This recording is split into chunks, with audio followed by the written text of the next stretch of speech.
जय हिंद, वंदे मातरम। स्वागत है आप सभी का गुरुजी वर्ल्ड एग्जाम स्टडी प्लेटफॉर्म में। राष्ट्र हित में शिक्षा, this is Dheeraj Dwivedi from Guruji world. दोस्तों, आज से गणित का आगाज शुरू हो चुका है। यहां पर पहली क्लास आपके सामने आ चुकी है एचडी क्वालिटी में क्वेश्चंस के साथ। हम जानेंगे कि अगर आपको डर लगता है गणित में, हर बहन हर भाई का यही क्वेश्चन होता है कि सर बहुत कमजोर है हमारा मैथमेटिक्स। तो अगर कमजोर है तो उठाइए पेन और उठाइए नोट्स, लिख डालिएगा स्वर्णिम भविष्य को। आज इस वीडियो में हम गणित शून्य से शिखर की पहली क्लास पढ़ेंगे, जिसमें हम 12 से 15 ऐसे कॉन्सेप्ट जानेंगे जो आपके वेस को मजबूत करेगा, और साथ ही में 12 से 15 क्वेश्चंस भी करेंगे हर स्लाइड के बाद। चलिए डाल लीजिएगा पहला हेडिंग, प्राकृतिक संख्या। देखिए, बहुत सारे बच्चे जब एग्जाम में बैठते हैं तो उनका बेस बहुत कमजोर होता है, तो वो परेशान हो जाते हैं कि जब पूर्ण संख्या और प्राकृतिक संख्या में यहां पर कंपैरिजन करते हैं या डिफरेंस नहीं कर पाते हैं। ठीक है, नेचुरल नंबर यानी प्राकृतिक संख्या क्या है? वे संख्याएं जिनसे वस्तुओं की गणना की जाती है उन्हें प्राकृत संख्या कहते हैं। दोस्तों, जो भी आपको आंखों से दिख रहा है सामने, उनको आप 1 2 3 4 में काउंटिंग करते हो, वही क्या है? नेचुरल नंबर है। यानी अतः, ये पॉइंट नोट करिएगा, अतः एक सबसे छोटी प्राकृत संख्या है। नेचुरल नंबर अगर पूछा जाए कि भाई गणित में सबसे छोटा नेचुरल नंबर क्या है, तो वो है 1। ध्यान रहे आपको कि प्राकृत संख्या हमेशा 1 से स्टार्ट होगी और आगे बढ़ते हुए क्रम में इनफाइनाइट तक जाएगी। इसे यन से क्यों प्रदर्शित करते हैं? क्योंकि यह नेचुरल नंबर है। शून्य को प्राकृत संख्या नहीं माना जाता है, इस चीज को हमेशा आप नोट करें। अब बात आती है कि क्वेश्चन ले लेते हैं तुरंत ही। कॉन्सेप्ट एकदम क्लियर होना चाहिए, तगड़ा कॉन्सेप्ट। निम्नलिखित में कौन सी प्राकृतिक संख्या नहीं है? 2 है, नहीं यहां पर होनी चाहिए, या 3 नहीं होगी, या 4 नहीं होगी, या फिर 0 नहीं होगी। ध्यान दीजिएगा, इस क्वेश्चन का राइट आंसर जाएगा 0 के साथ, क्योंकि भाई नेचुरल नंबर 1 से स्टार्ट होता है। सबसे छोटा नेचुरल नंबर क्या है? 1 ही है, क्योंकि बता चुका हूं कि 0 को नेचुरल नंबर नहीं माना जाता है। इसलिए यह क्वेश्चन आपका आज के बाद कंटेस्ट हो गया है। अगला, अब यहां पर जान लेते हैं कि भाई पूर्ण संख्याएं, देखिए एक नेचुरल नंबर है और एक है भाई होल नंबर। तो ये प्राकृत संख्या और पूर्ण संख्या, ये डिफरेंस क्या लाती है? तो डालिए हेडिंग कि होल नंबर क्या है, पूर्ण संख्याएं गणित में कौन कौन सी होती हैं, और आखिर ये अलग कैसे होती हैं नेचुरल नंबर से। यदि प्राकृत संख्याओं में 0 यानी नेचुरल नंबर में अगर मैं आगे 0 और जोड़ दूं, तो वो सभी संख्याएं होल नंबर हो जाती हैं, पूर्ण संख्याएं हो जाती हैं। हमने आपको क्या बोला कि भाई प्राकृतिक संख्याएं जो नेचुरल नंबर होते हैं वो 1 से स्टार्ट होते हैं और आगे के क्रम में बढ़ते हैं। अगर इन्हीं के आगे 0 लगा दिया जाए तो यह होल नंबर बन जाएगा, यानी इसे हम W से प्रदर्शित करेंगे, जो 0 1 2 3 4 5 के डिजिट में आगे बढ़ेंगे। चलिए यहां पर एक क्वेश्चन कर लेते हैं कि प्राकृतिक संख्या को पूर्ण संख्या से अलग करने वाली एकमात्र संख्या कौन है? बहुत ध्यान से करिएगा, क्वेश्चन आया हुआ है कि प्राकृतिक संख्या को पूर्ण संख्या, यानी प्राकृतिक संख्या का मतलब है नेचुरल नंबर, पूर्ण संख्या का मतलब है होल नंबर। नेचुरल नंबर को होल नंबर से कैसे अलग किया जाता है? कौन सी संख्या अलग करती है? तो यह 0 ही करती है। क्यों करती है? क्योंकि आपको पता है कि जो प्राकृत संख्या है वो 1 2 3 के डिजिट में स्टार्ट होती है, और जो पूर्ण संख्या है यह 0 और 1 2 3 के डिजिट में स्टार्ट होती है। अलग कौन कर रहा है? केवल 0 ही अलग कर रहा है, जो इनकी बात करेगा। अगला आ जाता है पूर्णांक संख्याएं, जिनको इंटीजर्स नंबर कहा जाता है। दोस्तों याद रखिएगा कि बहुत आपका बेस मजबूत होना चाहिए। हम युद्ध के मैदान में जाते हैं तो हमें निपुण होना आवश्यक है, इसलिए आपका बेस बहुत तगड़ा होना चाहिए, जिससे आने वाला हर क्वेश्चन कठिन से कठिन उड़ जाए एक ही यहां पर प्रहार में। पूर्णांक संख्याएं क्या है कि पूर्णांक संख्याओं में ऋणात्मक संख्याओं को भी शामिल कर लेने पर जो संख्याएं प्राप्त होती हैं उन्हें पूर्णांक संख्याएं कहते हैं। ध्यान दीजिएगा, अगर ऋणात्मक संख्याएं धनात्मक वाली संख्याओं में शामिल कर लिया जाए, जैसे ये संख्याएं सभी कैसी थीं? धनात्मक थीं। इनमें से अगर मैं ऋणात्मक और जोड़ दूं, जितनी भी पूर्ण संख्याएं हैं उनमें अगर मैं ऋणात्मक जोड़ दूं तो वो सभी क्या कहलाएंगी? इंटीजर्स कहलाएंगी, पूर्णांक संख्याएं कहलाएंगी।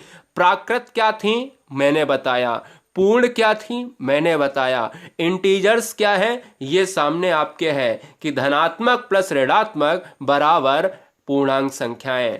याद रखिए इसे आई से डिनोट क्यों करते हैं, क्योंकि इंटीजर्स नंबर है। धनात्मक पूर्णांक वो होंगे जिसमें धनात्मक होगा, ऋणात्मक पूर्णांक वो होंगे जिसमें ऋण चिन्ह का लोप होगा। सिंपल सी बात है। चलिए अब बात करते हैं इवन नंबर, जो हर बच्चे को पता होता है, लेकिन अगर मैं क्वेश्चन ले लूंगा यहां से तो थोड़ा सा आपको परेशानी हो सकती है। सम संख्याएं, इवन नंबर्स क्या होते हैं, वे संख्याएं जो 2 से पूर्णतः विभाजित हो जाती हैं इवन नंबर कहलाती हैं, सम संख्याएं कहलाती हैं। 2, 4, 6, 8, 10, 12 ये केवल आपको नोट कर लेना है एक लाइन में, बिल्कुल सहूलियत के लिए। सम संख्याओं को ई से प्रकट करते हैं। सम संख्याओं को ई से प्रकट क्यों करते हैं, क्योंकि इवन नंबर्स हैं। और अगर मैं एक क्वेश्चन ले लेता हूं कि निम्नलिखित में सबसे छोटी सम संख्या कौन सी है, 4 है, 1 है, 2 है, 6 है, क्योंकि भाई देखिए स्टार्ट तो 0 से हो जाती है, लेकिन सबसे छोटी सम संख्या ऑप्शन के हिसाब से क्या हो जाएगा, ऑप्शन के हिसाब से दोस्तों 2 हो जाएगा। और वास्तव में सबसे छोटी संख्या सम संख्या में इवन नंबर में कौन सी होती है दोस्तों, यही वाली 2 होती है। यह चीज आप याद रखें।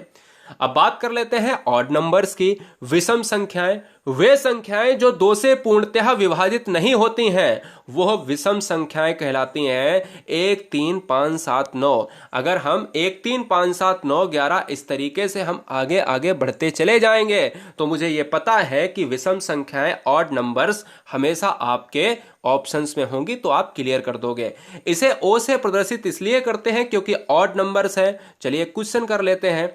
अभी देखो ये सिंपल लग रहा है आपको, अगर मैं इसको थोड़ा सा कठिन बना देता या मैं इसको कराता ना और पहले से क्वेश्चन दे देता तो थोड़ा सा क्या हो जाते, परेशानी में आ जाते। चलिए, वे संख्याएं एक ऐसी पूर्णांक हैं जो कभी भी 2 का गुणज नहीं होती हैं, वो विषम संख्याएं कहलाती हैं। अगर 2 का गुणज होती हैं लिखा होता, अगर ये ना होता तो आंसर ऑप्शन ए हो जाता। यह बात दिमाग में फीड कर लीजिएगा मेरे लाल। चलिए अगला हम बढ़ते हैं अगली स्लाइड पर, परिमेय संख्या। देखिए परिमेय संख्या और अपरिमेय संख्या से क्वेश्चन बनते हैं एग्जाम में, अच्छे खासे क्वेश्चंस देखने को मिलेंगे। और परिमेय संख्या, अगर अपरिमेय संख्या का ज्ञान आपको पूर्ण है तो मैं ये कह सकता हूं कि आप एग्जाम में क्वेश्चन गलत नहीं करोगे। परिमेय संख्या और अपरिमेय संख्या बहुत नॉर्मल है। वे संख्याएं जिन्हें पी वाई क्यू के फॉर्म में, पी वाई क्यू का फॉर्म का मतलब है दोस्तों कि यह पी वाई क्यू का फॉर्म का मतलब है कि कोई संख्या अगर अंश बटे हर में लिखी है, अंश बटे हर में है, यानी ऐसे भी हम कह सकते हैं, एम बाई एन कह सकते हैं, ठीक है, ए वाई वी कह सकते हैं, कुछ भी कह लो, जो बटे में अगर है कोई संख्या तो वह परिमेय रेशनल नंबर कहलाती है। जैसे अगर मैं बात करूं 1/2, जैसे मैं बात करूं 3/4, 5/3, इस तरीके से अगर मैं बात करूं 4/7, 7/9, सभी संख्याएं, ऐसी सभी संख्याएं क्या होती हैं, अगर हैं दोस्तों किसमें, अगर किसमें है आपके पी वाई क्यू फॉर्म में है तो वो रेशनल नंबर कहलाएंगी। परिमेय संख्याओं को क्यू से डिनोट करेंगे, प्रकट करेंगे। चलिए हम जान लेते हैं एक क्वेश्चन, 2 परिमेय संख्याओं के बीच कितनी परिमेय संख्याएं होंगी। जैसे अगर मैं कह देता हूं कि 1/4 और 10/17 के बीच में कितनी परिमेय संख्याएं होंगी दोस्तों, अगर पॉइंट में देखा जाए तो पॉइंट 0.0000 बढ़ा के हम कितना भी पी वाई क्यू के फॉर्म में बदल सकते हैं, इसलिए अनंत होती हैं। तो इस क्वेश्चन का आंसर क्या हो जाएगा, ऑप्शन डी जाएगा। यही क्वेश्चन पूछा जाता है। अगर परिमेय और परिमेय के बीच में परिमेय पूछे, अगर अपरिमेय और अपरिमेय के बीच में अपरिमेय पूछे तो सभी का आंसर यहां पर अनंत होगा। ठीक है, चलिए इरेशनल नंबर को जान लेते हैं। इरेशनल नंबर से एक क्वेश्चन हमेशा पूछा जाता है, क्या पूछा जाता है वो अभी मैं कराऊंगा।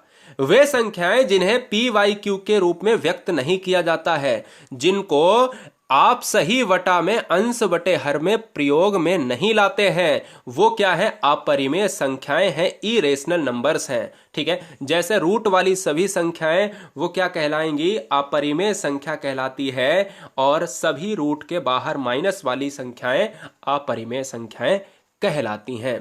दोस्तों एक बात और ध्यान देना, सबसे बीआईएमपी पॉइंट जो हमेशा एग्जाम में पूछा जाने वाला क्वेश्चन है कि पाई एक क्या है। पाई एक अपरिमेय संख्या है। चलो क्वेश्चन कर लेते हैं। पाई एक क्या है? परिमेय संख्या है, अपरिमेय संख्या है, अभाज्य संख्या है या भाज्य संख्या है। दोस्तों बहुत सारे बच्चे मैथ को अच्छे से पढ़े होंगे, लेकिन इन्हीं में से बहुत सारे बच्चे मैथ को सालों से नहीं लगाए होंगे।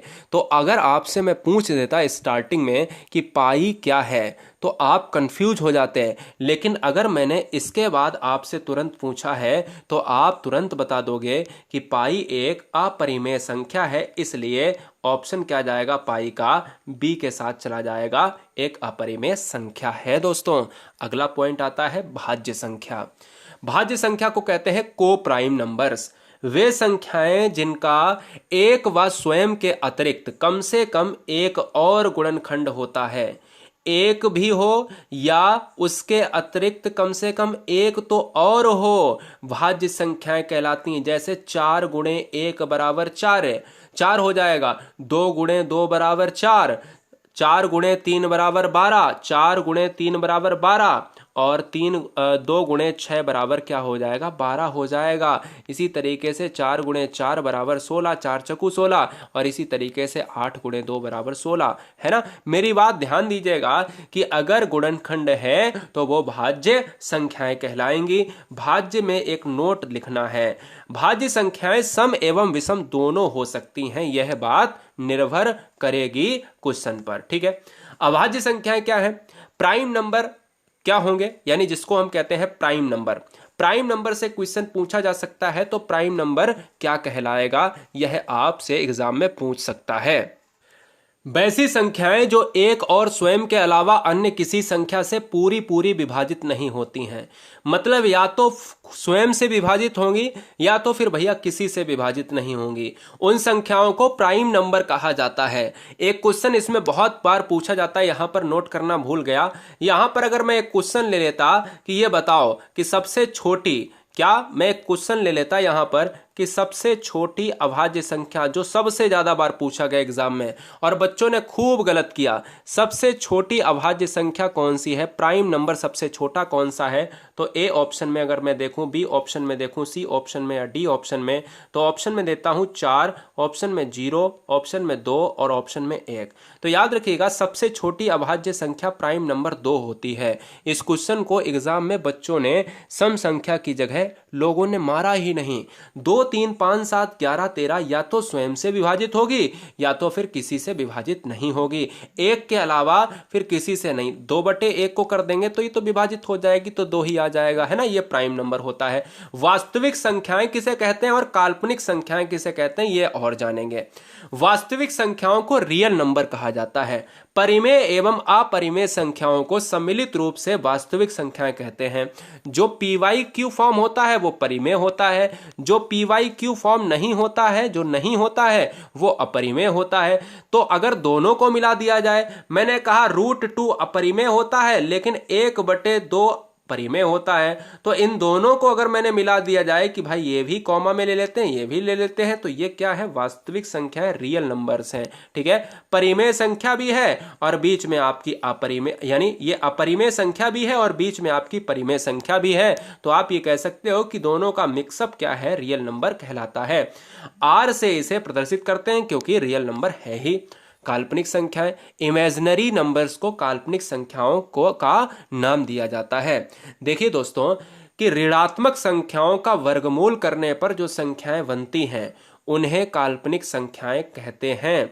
ऋणात्मक संख्याएं अगर क्वेश्चन में एग्जाम में ऐसे करके दे दिया जाए कि यह बताइए कैसा नंबर है, तो यह एक काल्पनिक नंबर है, इमेजिनरी नंबर है। यह कैसा नंबर है, एक इमेजिनरी नंबर है। यह कैसा नंबर है दोस्तों, एक इमेजिनरी नंबर है, काल्पनिक संख्या का उदाहरण होगा। तो अगर रूट के अंदर -2, -3, -5 डॉट डॉट माइनस की कोई संख्या है, माइनस का कोई डिजिट है, तो वहां पर इमेजिनरी नंबर काल्पनिक संख्या हो जाएगी। चलिए कुछ विशेष बिंदु पर हम 2 पॉइंट देखते हैं। संख्या एक ना तो भाज्य है ना तो अभाज्य है। चैनल पर पहली बार हैं तो चैनल पर शून्य से शिखर तक मैथ पढ़ने के लिए सब्सक्राइब करें। सुबह 9 बजे से लेकर क्लासेस रात्रि के 10 से 11 बजे तक चलती हैं, जिसमें रात्रि की 8 बजे हिंदी लाइव क्लास आपको बहुत बेहतरीन अंदाज में मिलियंस बच्चे देखते हैं। परिवार आपका है, ईमानदारी से अगर पढ़ेंगे तो ईमानदारी से सब्सक्राइब कर लें। एक ना तो अभाज्य है ना ही भाज्य है, इसको याद रखें। ऐसी संख्या जो अभाज्य हो और सम संख्या भी हो वो क्या है? केवल 2 है। ये क्वेश्चन इंपॉर्टेंट है, याद कर लो कि अगर कोई संख्या है वो अभाज्य भी है और सम भी है और छोटी सबसे अभाज्य है वो 2 जाएगा। अब यहां पर कुछ 4 से 5 पॉइंट जान लेते हैं। एक ना तो भाज्य संख्या है और ना ही अभाज्य संख्या है, ये पहला पॉइंट। 2 सबसे छोटी अभाज्य संख्या है, सभी जानते हैं। 2 एकमात्र ऐसी सम संख्या भी है जो ऋण संख्या भी कहलाती है। 3 सबसे छोटी विषम संख्या है, वैसे 1 को कहा जाता है लेकिन 3 को माना जाता है रियल में। 4 सबसे छोटी भाज्य संख्या मानी जाती है, ठीक है, भाज्य संख्या को 4 मानी जाती है जिसको आप नजरअंदाज करते हैं। 9 सबसे छोटी विषम भाज्य संख्या है, जो विषम भाज्य है ये याद रखिए। और 1 से 100 के बीच की अगर मैं अभाज्य संख्याओं की गणना करूं तो 25 होती है, यह याद रखिए। दोस्तों आज का आपके लिए एक क्वेश्चन है, निम्नलिखित में कौन सी अभाज्य संख्या है? कौन सी अभाज्य संख्या है जिसके ऑप्शन है 8, 9, 11, 15। यदि आप पहली बार प्लेटफॉर्म पर हैं तो अपना डिस्ट्रिक्ट ज़रूर लिखें कि आप किस सुंदर ज़िले से आते हैं। और आप याद रखिएगा कि कभी कभी हमें ये लगता है कि चीज़ें बहुत आसान हैं, लेकिन अगर मैथ को पढ़ना है तो पूरी प्लेलिस्ट नीचे मिलेगी और उसको पूरी अच्छी तरीके से शिद्दत के साथ पढ़ें। हमें थोड़े क्षण के लिए लगेगा कि बहुत आसान है, हम ये बहुत सिंपल पढ़ा रहे थे, लेकिन हमें बेस को लेकर कभी भी अपनी मिट्टी को नहीं भूलना चाहिए। इसलिए गणित में कभी भी बेस को नहीं भूलना चाहिए, यानी हमारा बेस बहुत मजबूत होना चाहिए। हमारी नींव मजबूत होगी तभी बड़े बड़े महल बन पाएंगे। जय हिंद, वंदे मातरम, इंकलाब जिंदाबाद, आदाब, सत श्री अकाल, ताल ठोक कर जय महाकाल।